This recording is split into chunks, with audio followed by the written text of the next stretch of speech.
Welcome to the third annual virtual Aquaponic Cannabis Conference. Please support these companies. They took the time to educate us during this conference. There we go. Thanks so much for joining us there, Shannon. It's nice to have you back again this year. You had a wonderful presentation last year and a great episode on the podcast. For those of you that don't know, he's the head cultivator down there at Sweetwater Aquaponics in South Africa. He's been kind of leading the way in education and kind of showing everybody how to actually grow properly in aquaponic cannabis, as well as living soil.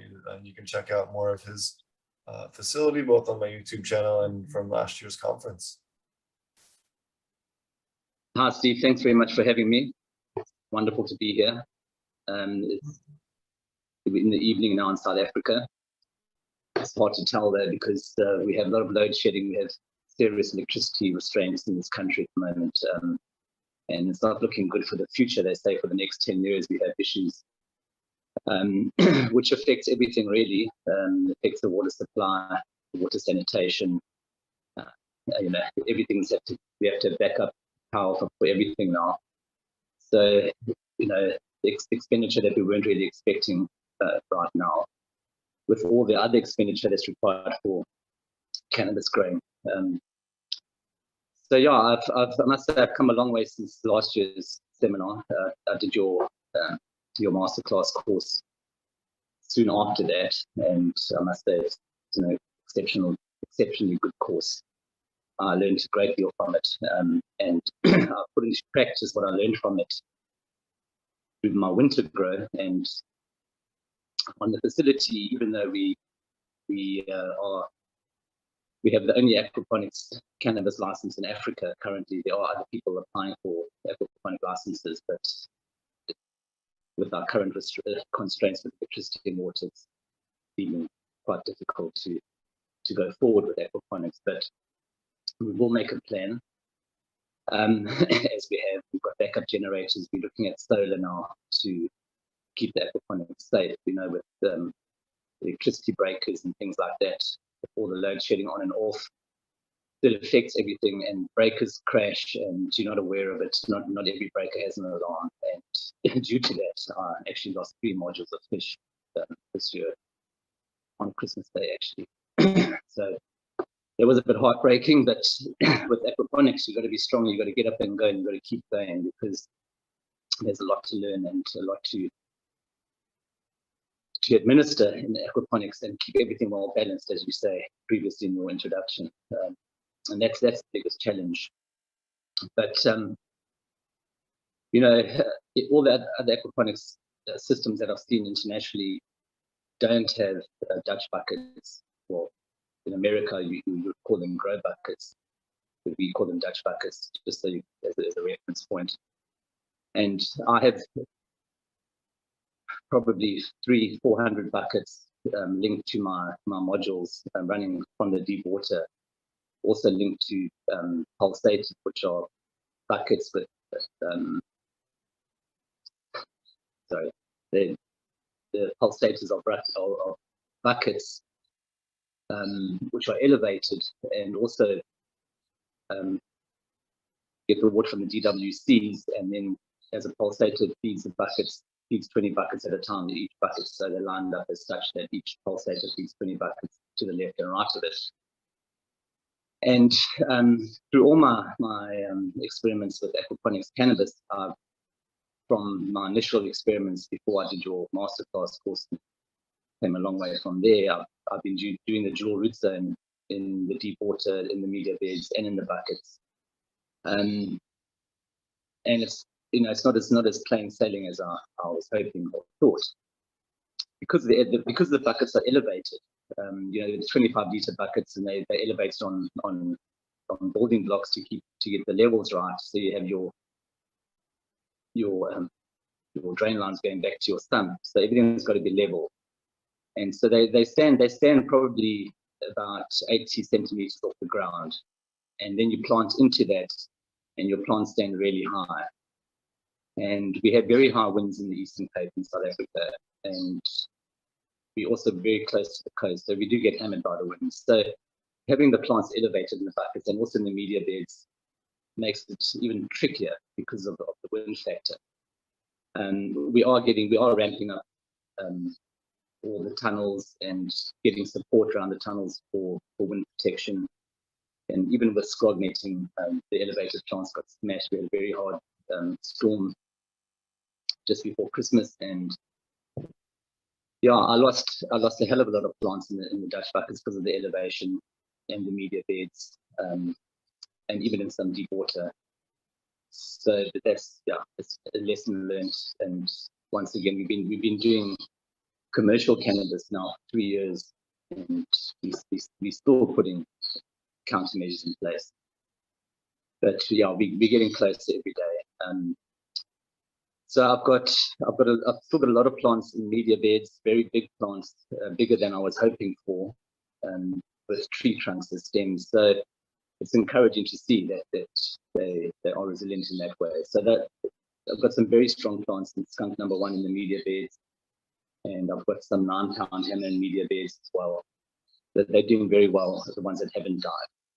And then the plants that I did lose in the deep water now, I did a breeding program about a year ago, and I'm doing now a hunt through those seeds. I just popped a whole lot of seeds, and I put those big seedlings back into the deep water now where I lost plants in the dual root zone system, and they're doing very well. So not all is lost, but lessons learned.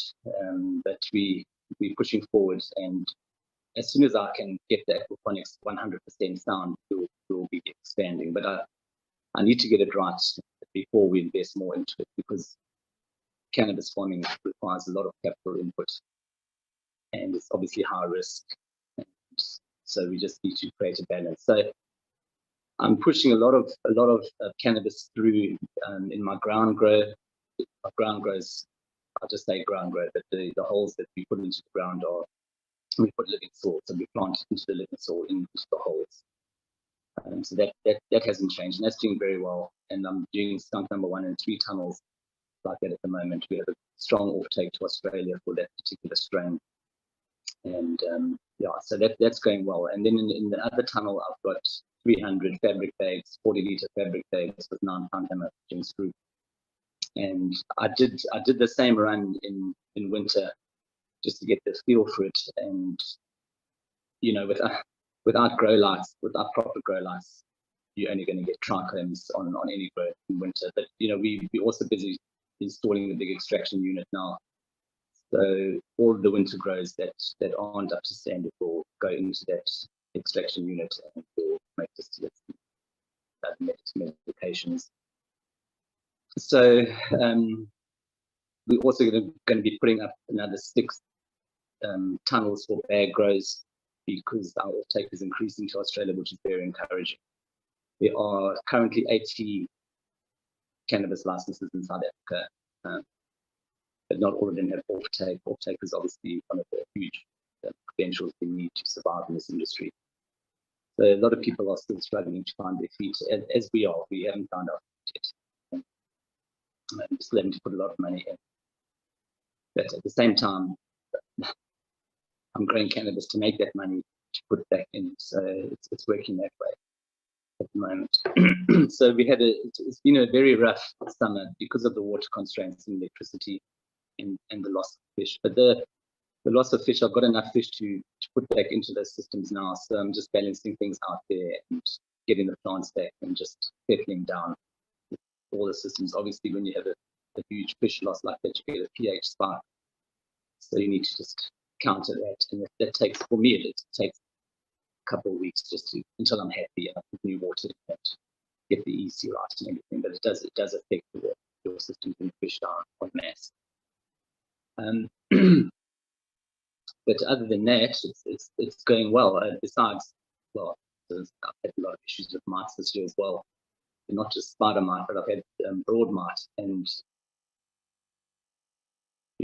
Steve, I had it early last year as well, and I was told that it was something else. I was told it was a viral infection, but come down to it, you corrected me and said, no, that's not a viral infection, it's mites. And so since then, you've helped me in many ways, Steve. Thank you very much.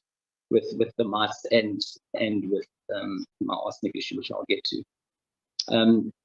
So with the mites, as you said to me last year, I took a different stance, and then I thought I had control of it in winter because I sanitized tunnels with all sorts of chemicals to make sure. And then I planted out my summer grow in late October under LED lights for vegging. And before I knew it, the entire crop was just covered in broad mice, to the point where the leaves were leathery, deformed, and almost like looking like a claw. And yeah, you could tell. You actually said that I should be using oleum mineral oil. But you know, I am using real RPM products, and the Metarhizium 78, the particular product which targets mites, a broad spectrum, with some pyrrole. So, you know, I was using that as my usual product, and you said the mineral oil, which I went and purchased afterwards, and I did some research on it. I'm a bit wary to use it because of the burning factor, and it's been really bad. I had a heat wave now as well, so I was just worried about burning the crop with that. I haven't had experience with it. Obviously, the viscosity of the oleum is a lot more dense than the mineral oil they use on the Metarhiziums. But I seem to have taken control of it now. It's been very, very hard spraying, but not with chemicals. I've been using the RPM products, and it looks like we've got hold of it now. And I did a predator release on Wednesday this week, and I had the RPM guys come up here yesterday, and we looked at some leaves, and we could see the predator mites, and could see very, very few, if any, broad mites. So the last time I sprayed the mice was the Friday before putting the predator mice in now, because I used, which dissipates in a few hours, and I just wanted to leave a bit of food for the mice, for the predatory mice, otherwise there wouldn't be much for them to do. So I'm hoping that I can rest easy now on that scenario, and I've got enough to inoculate the entire farm just to cover myself, because it's just out of hand. But now I've got it under control, thankfully. And thank you for your advice on the mineral oil. So that was a really hard knock. So we've had the load shedding, we've had no water, we've had to harvest water, rainwater, we've had the mites, we've had the wind, we've had several hardcore issues this year. But as cannabis growers, we need to be resilient as the planters. So we've got to get up and keep going forward. So I'm not despondent at all. I'm very encouraged, and I'm very keen to do another grow now. As soon as I harvest this grow in the top aquaponics tunnel, I'm going to do another grow, an autumn grow. And I'm also, I need to tell you that I've had problems with living soil in the dual root zone scenario, and I did more living soil than cocoa perlite because of the financial constraints, and just trying to balance where we spend all the money.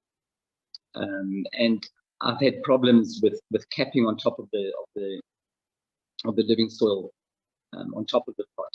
The algae tends to grow on there and causes an undesirable cap.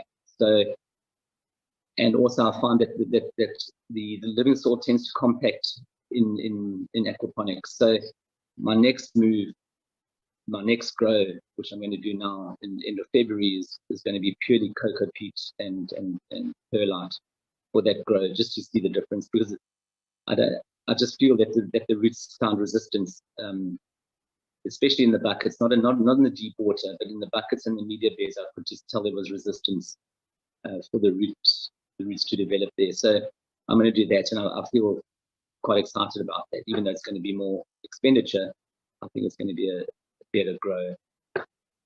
So that's where I am with that. And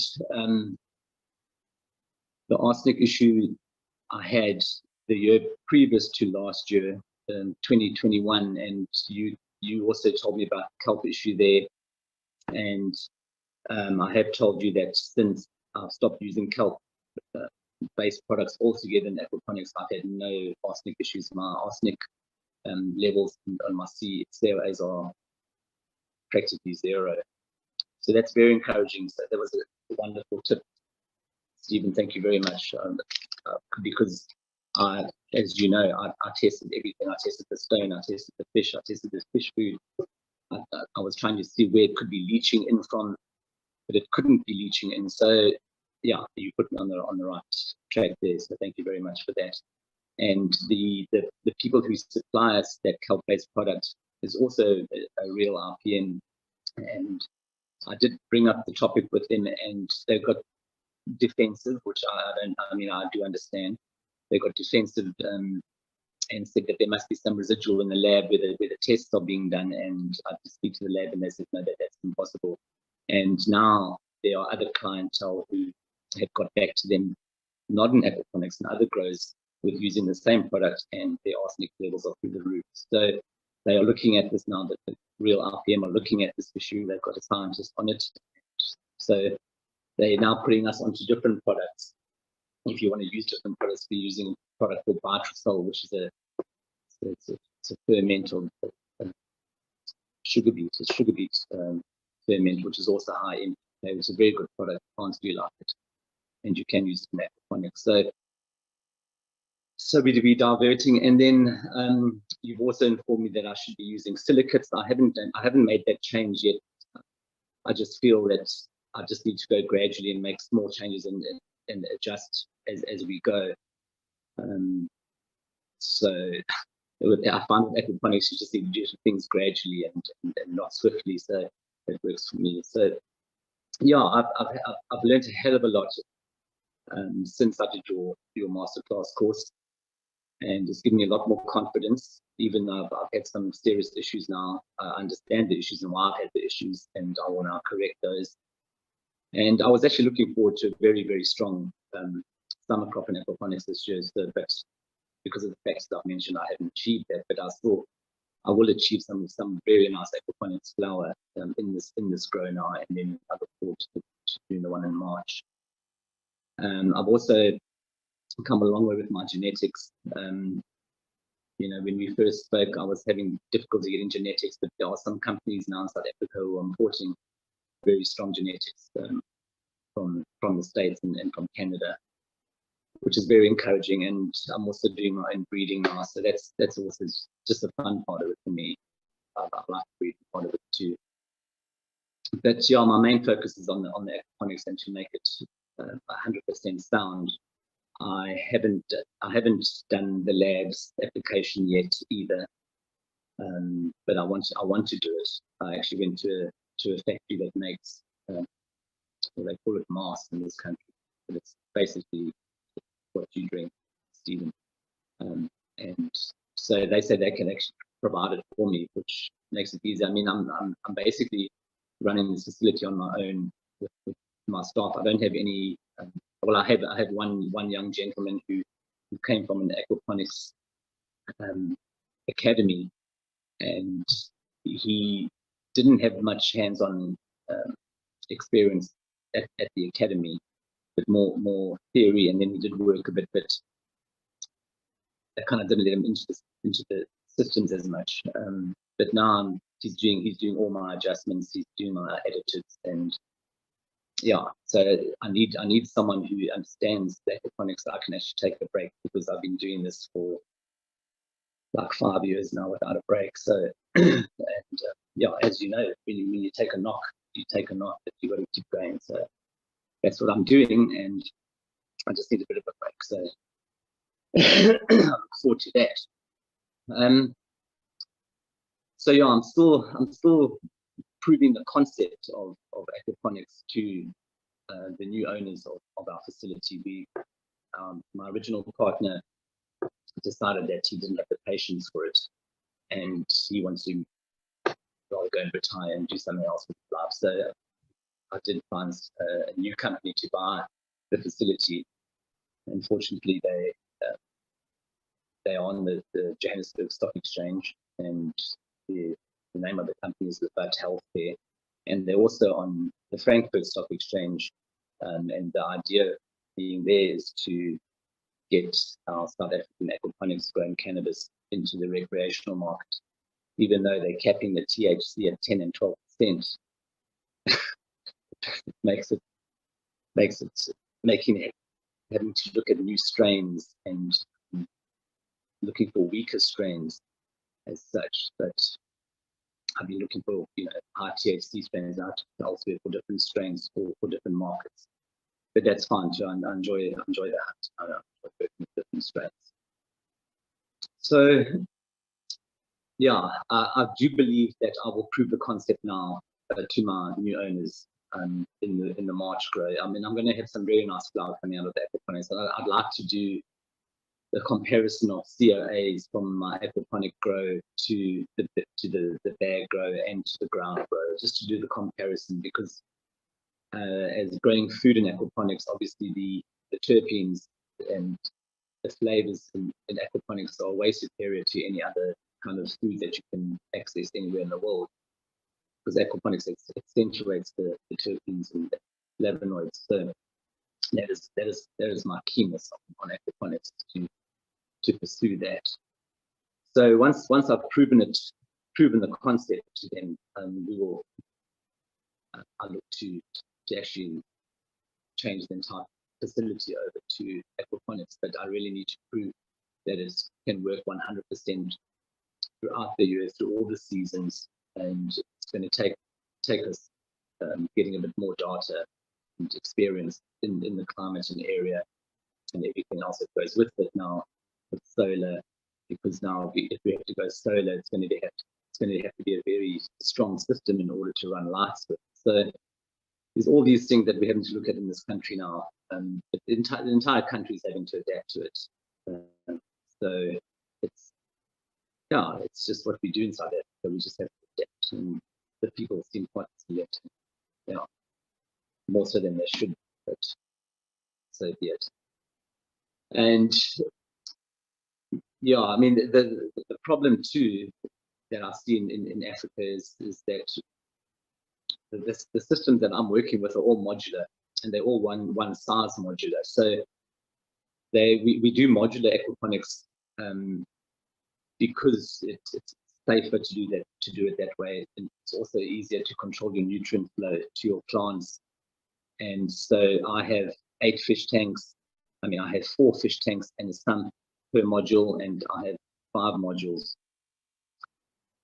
And each fish tank takes 22 kilograms of live weight red Nile tilapia or Mozambique's albino tilapia. So we use orange fish generally for the eye. If we do slaughter fish, we don't generally slaughter fish. If we do, it's just more acceptable to the eye and more palatable. And that's why we use orange fish. So yeah, I get a bit lost. Anyway, so I feel that that's the biggest problem in African aquaponics is that it's limited to scale. And I think obviously, Stephen, I'd have to ask you to help me with design on a bigger system. I see your systems are way bigger than what we have in South Africa. So I see it's a whole next level. Everything's just much bigger. So I'd have to acclimatize to that too. But we could also do it modular, just many modules in one big system with different flowering rooms, and it's going to be a completely different design. Our aquaponics design on the farm was based purely to grow vegetables, and the immediate changeover from vegetables to cannabis is not that. It's not immediate at all. It's very challenging. The nutrition required for cannabis is way more than required for lettuce. And the mineralization is required a lot more for cannabis at flowering than ever in fruiting vegetables in cannabis. I mean, in aquaponics. So everything has to be adjusted and taken up to the next level. Aeration of the water has also been, it was initially a concern, but it's not a concern for me now. I've got the water, I've got the aeration right. I'm not using nano bubbles. I was told that I should be using nano bubbles by somebody, and Stephen once again corrected me on that. So I've never gone to the nano bubbles. It's quite an expensive system anyway, and yeah, the cost just don't stop. So,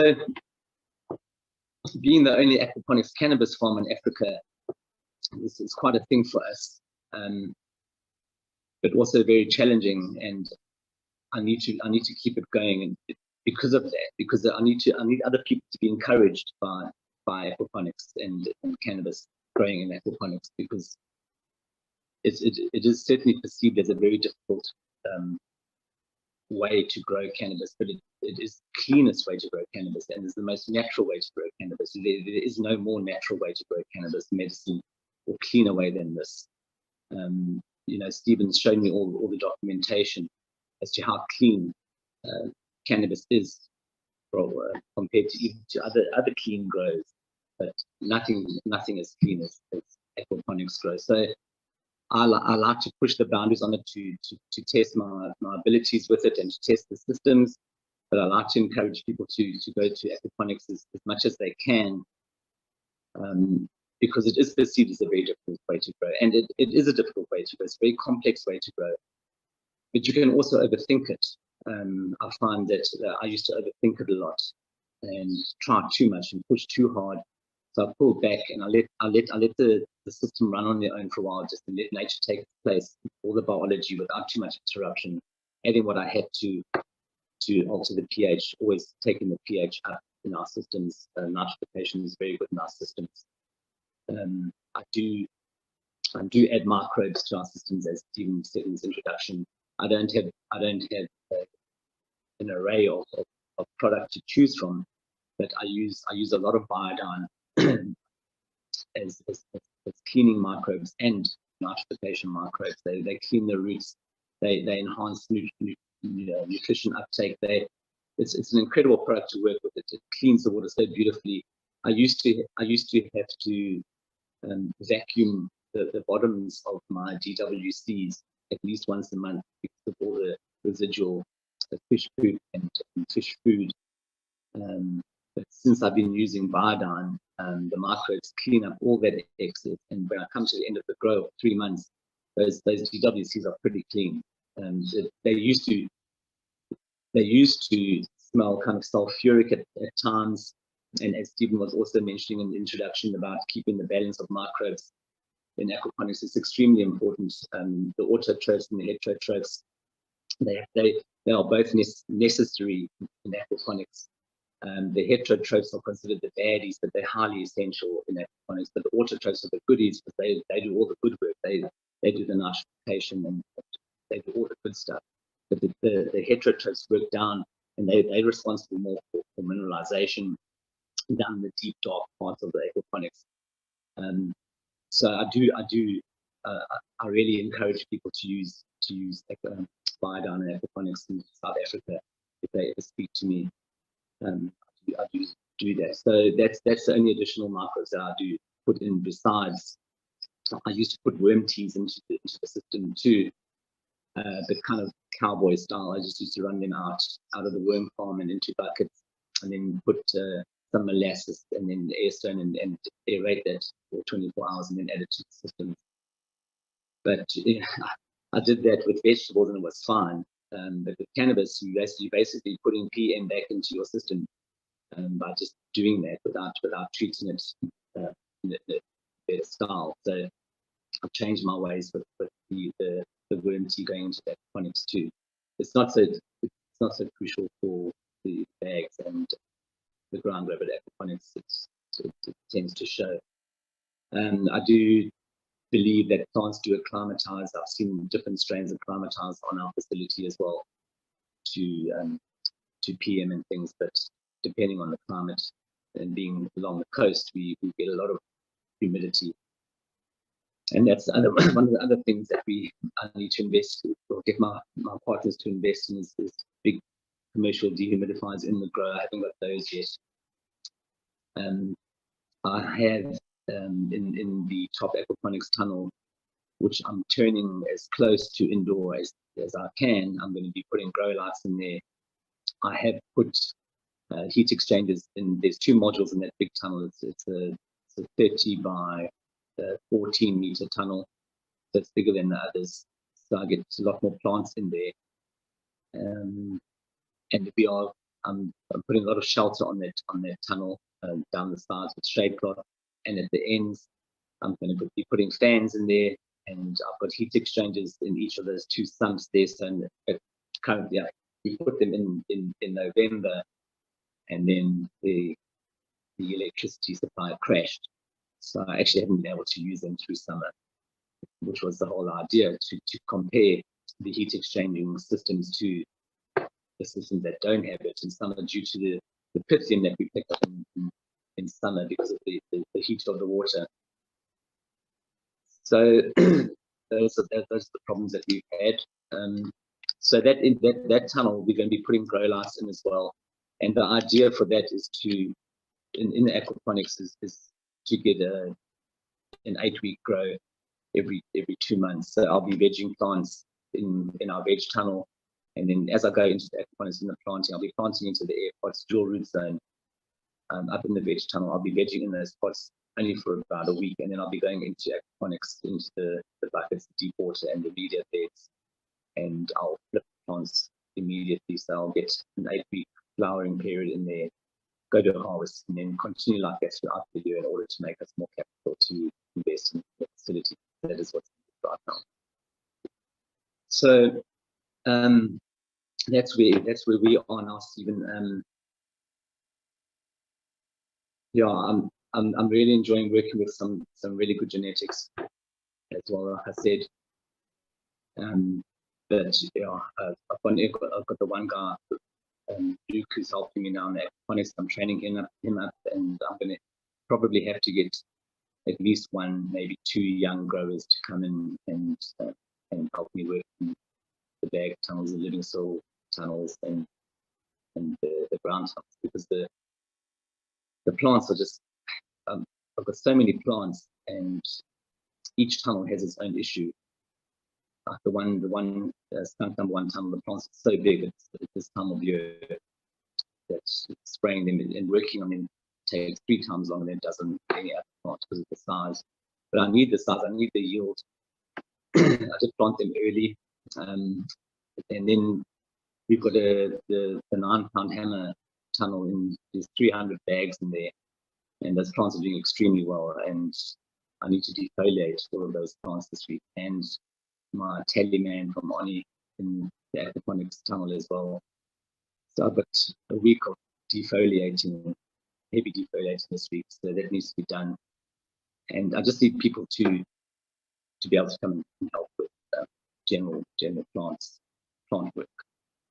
But we'll get there too. That's also another expense. So at the same time, we're trying to grow and we're trying to save money, but it's very difficult at this stage of the facility's life.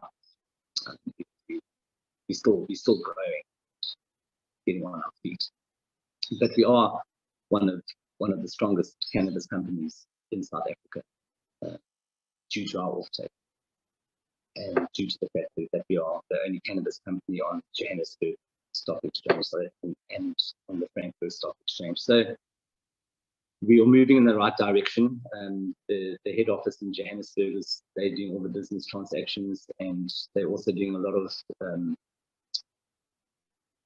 hemp. They're doing a lot of investing in hemp in South Africa and Malawi and Kenya and Zimbabwe. So hemp is going to be they say that hemp is going to save Africa. So hopefully it can, because Africa needs a lot of help at the moment. So, but yeah, it's aquaponics for me is the most challenging but the most exciting way to grow cannabis. As I've said before, it's a complete lifestyle. I've been on this facility for 5 years and I haven't been on over that 5 years. I can't. If I do leave this premises, it goes wrong. That's just the way aquaponics is. It's Murphy's law. If you walk away, it's going to go wrong. And if you test it, you'll come back and it's gone wrong. It's just the way it is. It's very volatile. Aquaponics can be very volatile if you haven't got everything in place. If you've got everything in place and you've got alarms audio volatility that can actually let you know because everything's working, then it's incredible. Then it's that I have sleepless nights every night because of everything that's not working in this country. I'm trying to keep it going, and I am keeping it, and I will. So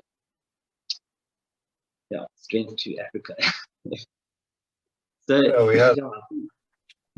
we had sorry, many Stephen. similar in Zimbabwe with the power issue. For those of you guys who don't know what load shedding is, basically the government decides to give you just a couple hours of power a day if you've never gone through it. So that's what load shedding is, and that's been the source of his issues with this farm.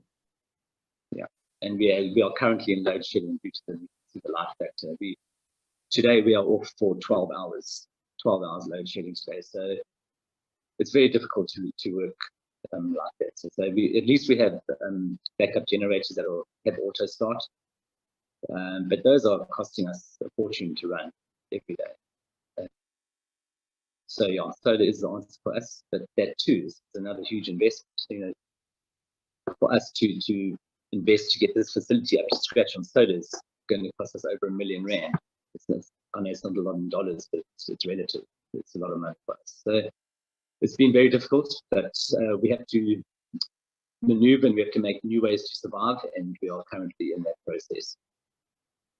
So yeah, I look forward to doing my March grow and having fun with it.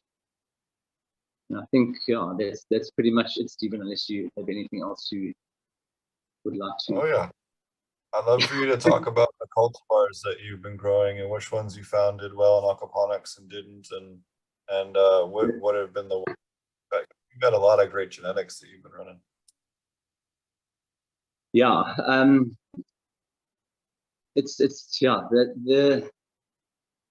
I was very encouraged by the Jinx Proof 9-pound hammer.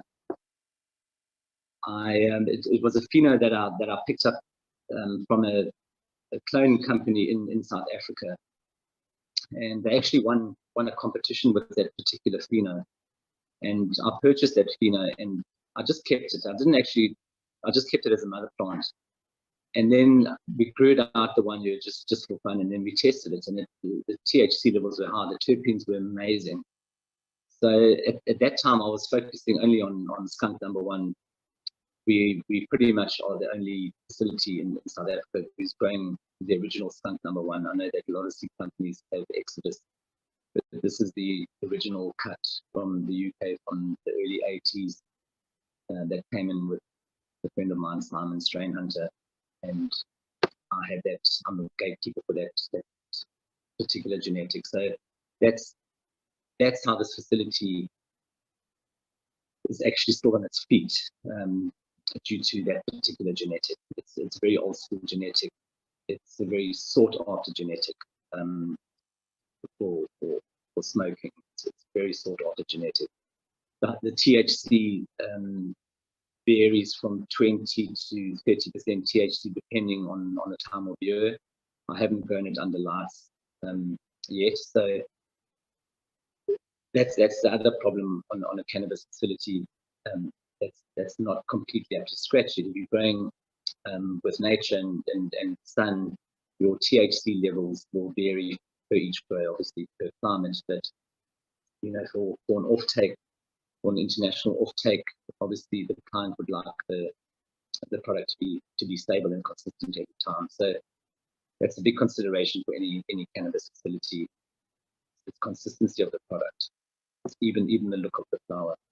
So that was how we got our offtake actually on that skunk number one. Their offtake is to Australia, and they've increased that offtake tremendously. So I'm going to still be focusing on that, but it as you've seen in some of the pictures, she can grow into a massive tree. And in aquaponics, she's in my media beds, and she's grown up so bigly, so tall that she's actually pushing against the plastic now. So she's too aggressive, I would say, for aquaponics, but not it obviously depends how I manage that plant. If I kept her petite and small and grew her more like an indoor, then yes, I think that she's very manageable. I did plant these plants in aquaponics in November, so they've grown tremendously quickly.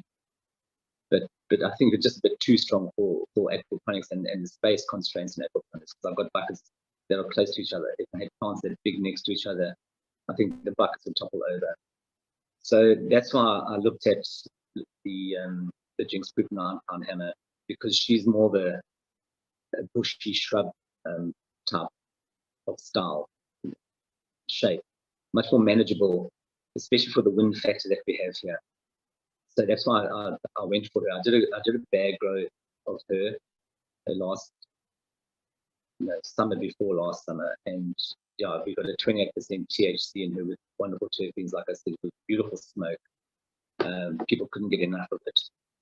But it was just a small grow. There was an R&D grow just to test it, and then I did the next grow I did on her was in the bags in the tunnel.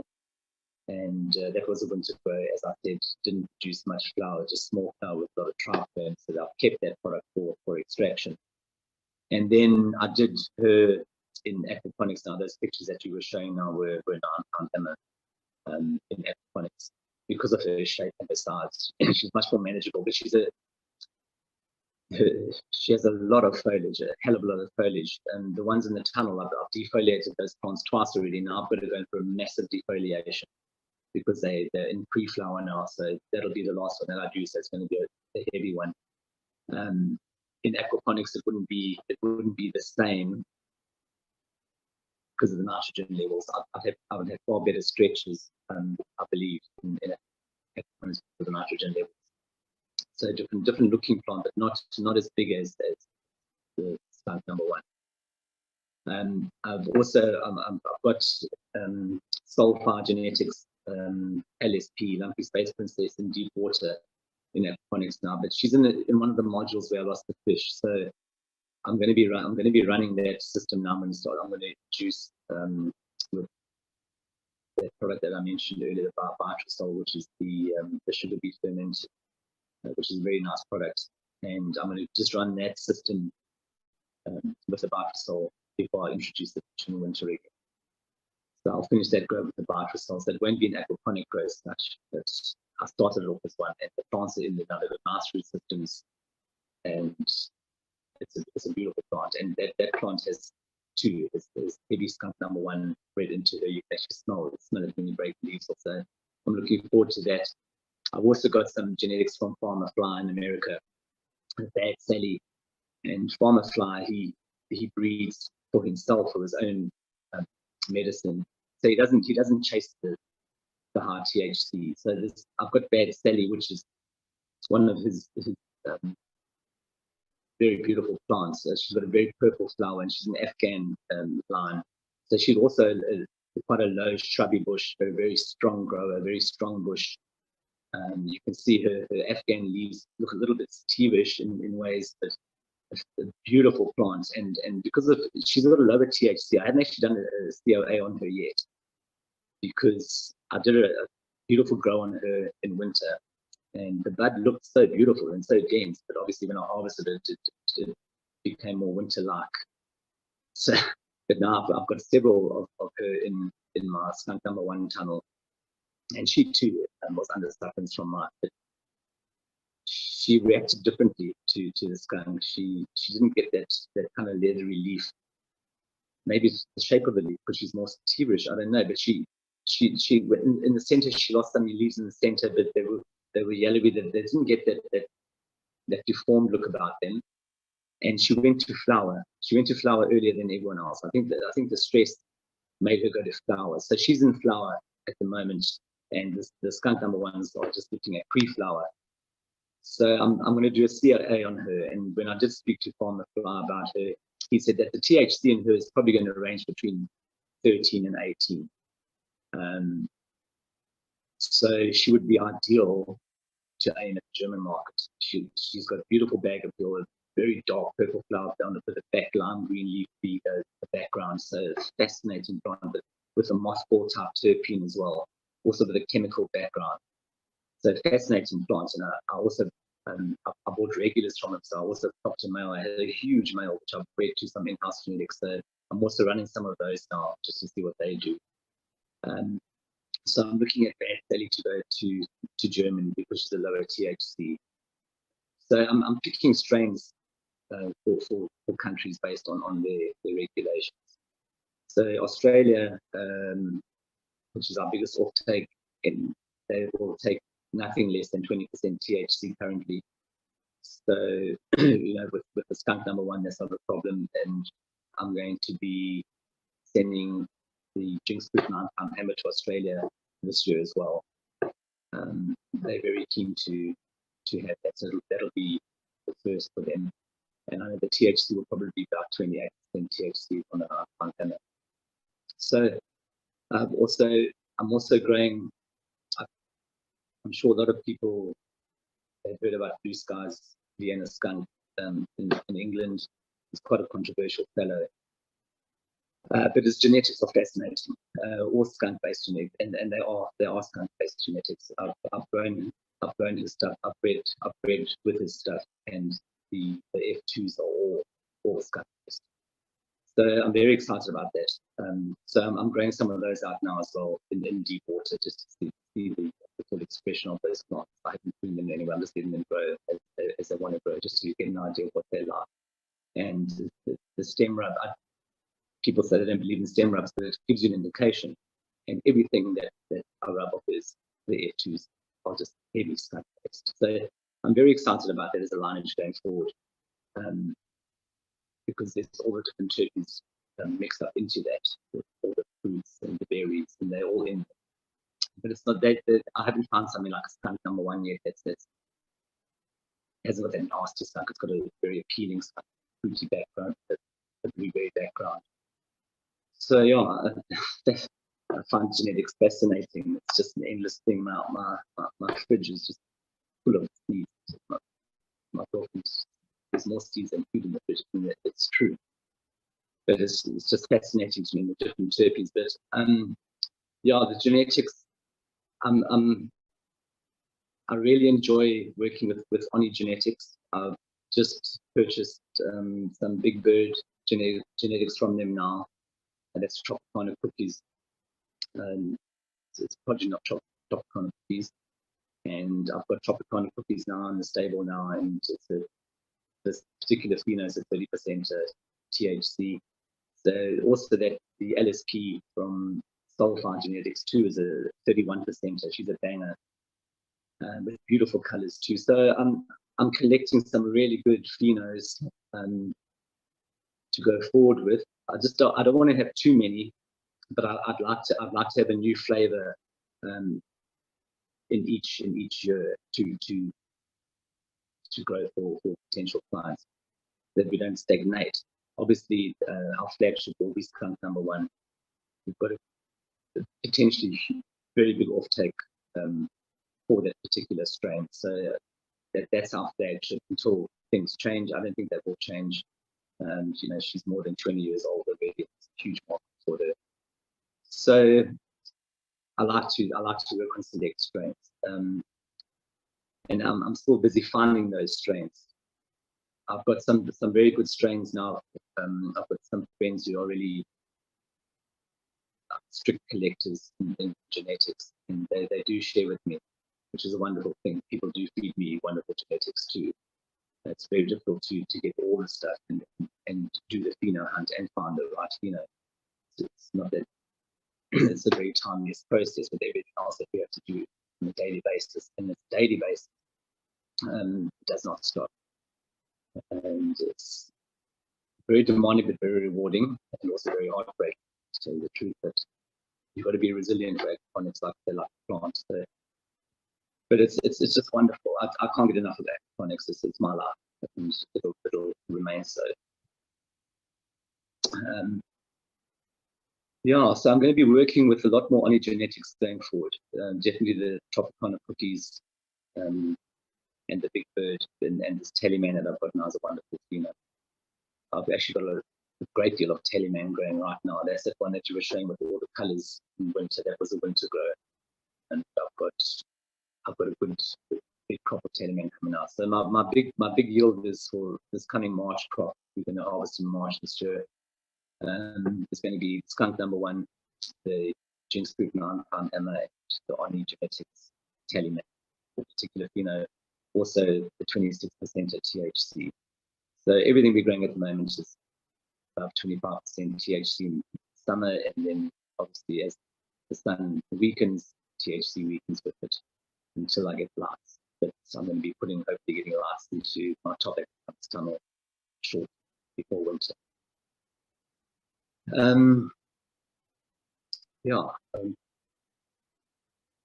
Cool. I think I've covered most things. Stephen, anything else you'd like to hear from me? Yeah, is there any advice you'd have for people that are just getting started in on a commercial farm, or any pitfalls or anything you think you could kind of educate people on to make their journey a little easier? Yeah, it's the first thing that well, I can talk from my experience in South Africa. You require a lot of patience to get your license, your legal growing license for growing cannabis, acquiring your GAP accreditation, and then acquiring your GMP accreditation. And these acquisitions take a long time. Our governing,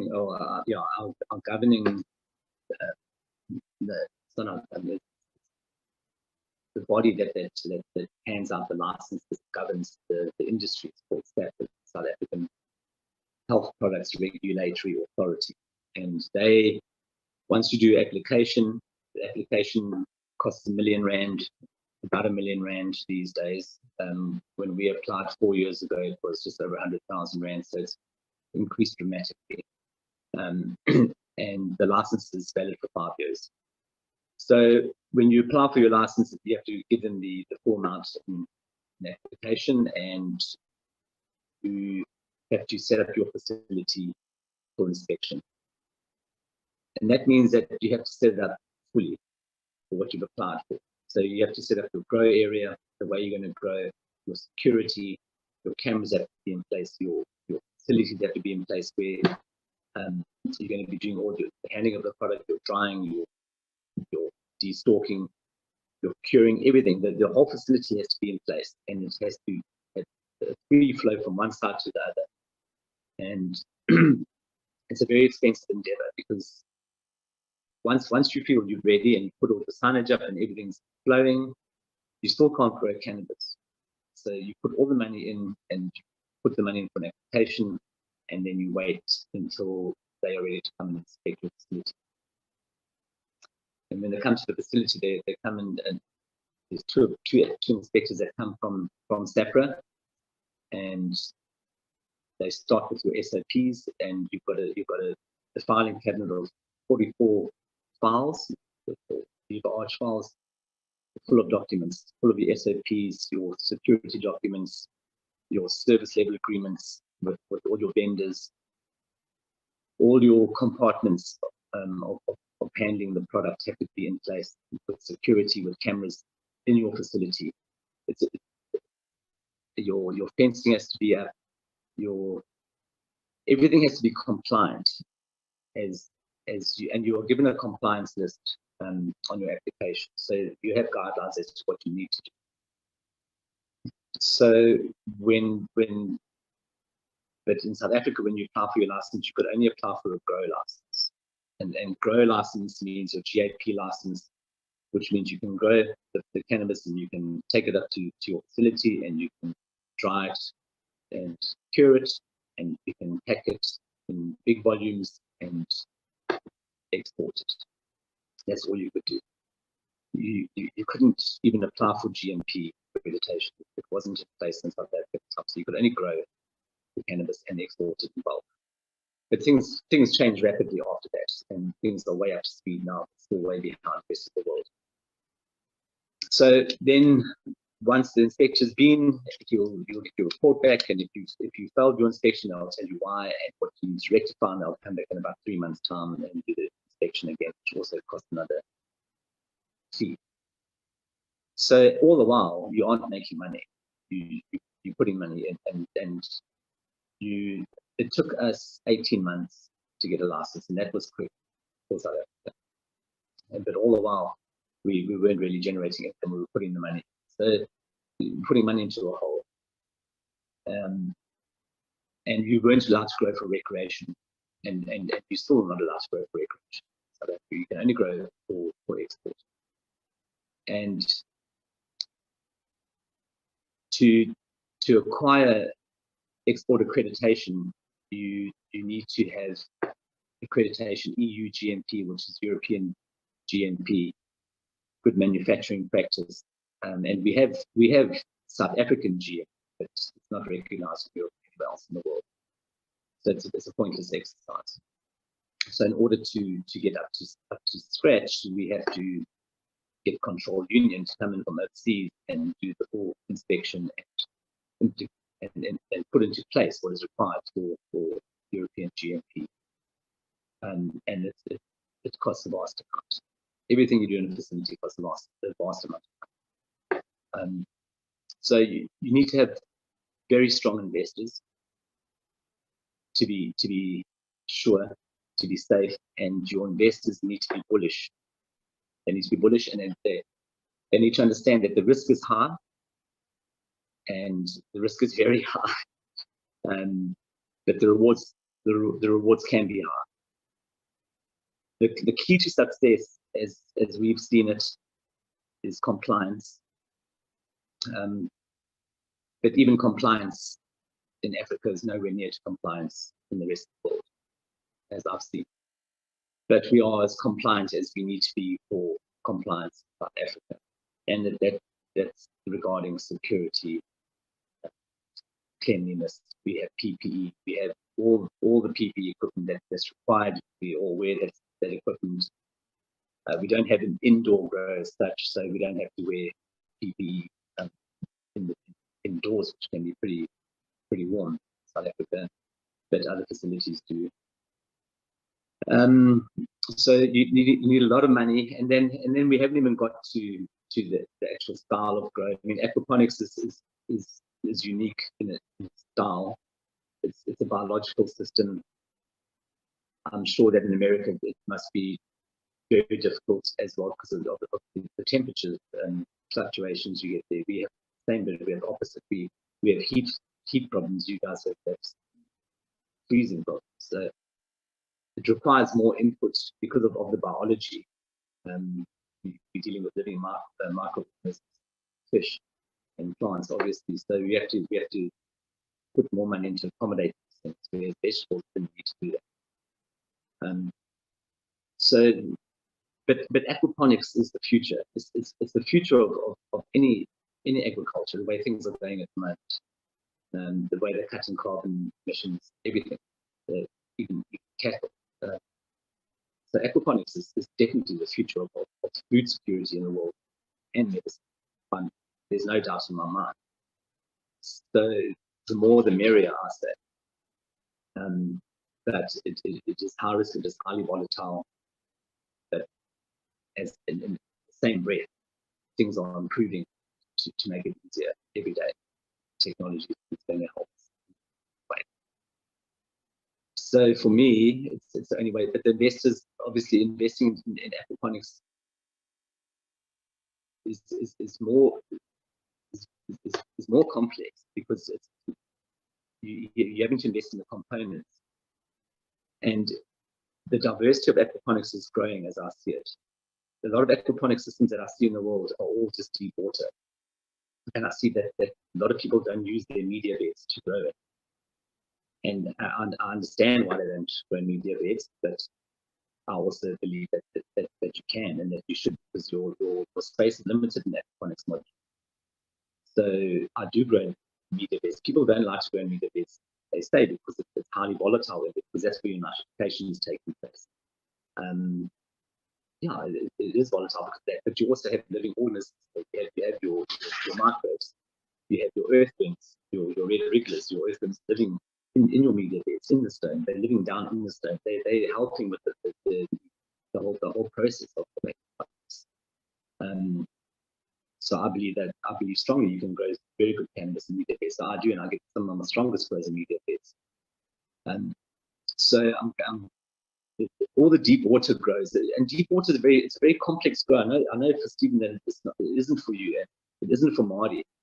I mean, you guys grow incredible cannabis on deep water, but you guys have been doing it longer, and yeah, I'm still getting the hang of it, and I'm still not getting it right yet. But once it's right, I understand it works beautifully. I mean, the flowers you guys produce is incredible, and I have had nice flower on deep water too. But I need everything to be more consistent because of our commercial situation. So everything needs to be more stable, and it's just more free flowing. Yeah, definitely more stable cannabinoids too, and I can achieve that in aquaponics. So the lighting is something that we haven't afforded yet, and grow lights are extremely expensive. I've got a quote just this last week for 50 grow lights in this tunnel that I'm trying to get souped up now to an indoor type grow, and it's $500,000 rand. And at the same time, we're trying to afford solar with aquaponics. That's 1.2 million. Everything's millions. So the investors of aquaponics cannabis facilities need to be very strong and very bullish, and know that they're on the right course. They need to be confident in their grower and in their grow, and then they need to leave the grower alone. Aquaponics is very complex, and the grower knows their system more than anybody. He doesn't need anyone coming from the outside and telling him what to do and giving him advice. Just leave the aquaponics grower alone. He's living, or she is living, with those microbes, with those fish, with those plants. It's an ongoing thing. It's almost systemic. For me, it's like systemic. I know what's going on. I didn't know when my fish, because my alarm didn't work. So yeah, it requires a lot of money. That the rewards, if you can get flower to grow like Marty and Stephen grows with those big beautiful buds, you're going to make your money, and it's going to be the highest level of terpenes, the highest level of cannabinoids, the cleanest flower that you can achieve with unoxidized trichomes, which is the medicine. Well, thank you so much. It was really wonderful having you on all the way from South Africa. I appreciate you being with us at an unusual time for you. So thank you so much. And if you guys want to find out more, you can find out him, Sweetwater Aquaponics, on Instagram. Thank you very much, Stephen. Thank you very much for the opportunity.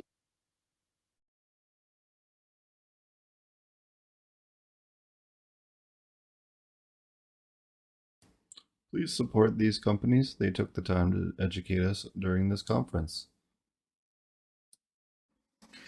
If you're looking for more education on aquaponic cannabis, please consider the Aquaponic Cannabis Masterclass at apmjclass.com, featuring over 7 days of in-depth, hands-on educational content with Marty Waddell and Stephen Reisner as your guides through the aquaponic cannabis universe. We'll cover everything from construction of large commercial facilities, home-sized systems, backyard systems, nutrients, pest control, diseases, everything you can think of, and so much more. So be sure to check that out at apmjclass.com. And if you're looking for aquaponic cannabis or living soil pest control courses, please check out thepestclass.com, where we have a huge in-depth course on pest control, how to make your own biocontrols, as well as in-depth guides and identification guides for a whole slew of different pests that you might encounter in your aquaponics garden. And it's not strictly just geared towards cannabis, it's also geared towards vegetables as well. So be sure to check that out if it's something you think you might need to improve in your education.